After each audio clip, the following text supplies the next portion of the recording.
The Ordinary Discussion Podcast. It helps me to visual learner. I think I've mentioned it before. So it helps me to look at it like a Bullseye. Can you see it? Yeah, like a bullseye. Target? Yeah, bullseye. Right? So in the center would be our spirit right here. And then when we become a Christian, that's where the Holy Spirit lives. So it becomes a big S. And that's basically our communion. So how we communicate with God, our intuition, our conscience. Someone once, I think it was Priscilla Schreier once described it as like, before you become a Christian, you have this, you have a conscience, right? But when you become a Christian, the Holy Spirit takes your conscience and he like uses a megaphone. It's like using a megaphone. So everything is just like amplified 1,000 times. So then you have your soul, which is in that middle ring. So in the center is the spirit, the soul is the middle ring. That's our mind, will, and emotions. That's where we get our personality. That's where we gain all of our knowledge. That would be our self-consciousness. And that is where God gave us the ability to choose him. I mean, before, when Adam and Eve were in the garden, that is exactly why sin occurred, because he gave them the choice. They chose to sin.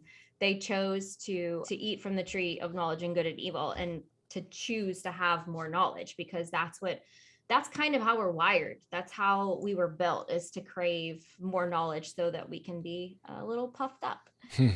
So then we have on that outer ring, this is the body, right? Furthest away from our spirit, with the soul in the middle. So our soul communicates with our spirit, and our body acts out whatever it is that we want it to do. So if you are in, this is the world right out here. So our body's in contact with the world.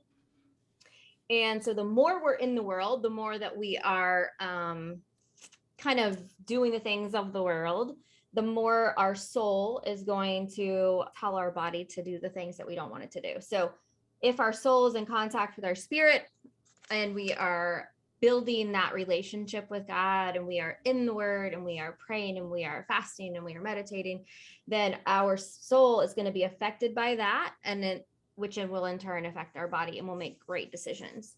So I think it's interesting the way that we're built and how all of that comes into play. And it makes so much sense to me, how you can have your soul that kind of controls everything. And the more time you're spending with God, obviously, the closer you are to him, the less you're going to be sinning, and the less you're going to be doing the things that dishonor him. But the more time that you're spending, I don't even know, watching TV, or what are some worldly things, drinking, smoking, doing drugs, all the things that tell us not to do, then you're just feeding your mind with all the things that are unholy. And so all of that is going to play out in the way that you respond to the world. And you're going to become more like the world as a result of that, instead of more like Christ. Yeah. Which is the goal as a Christian, to become more like Christ.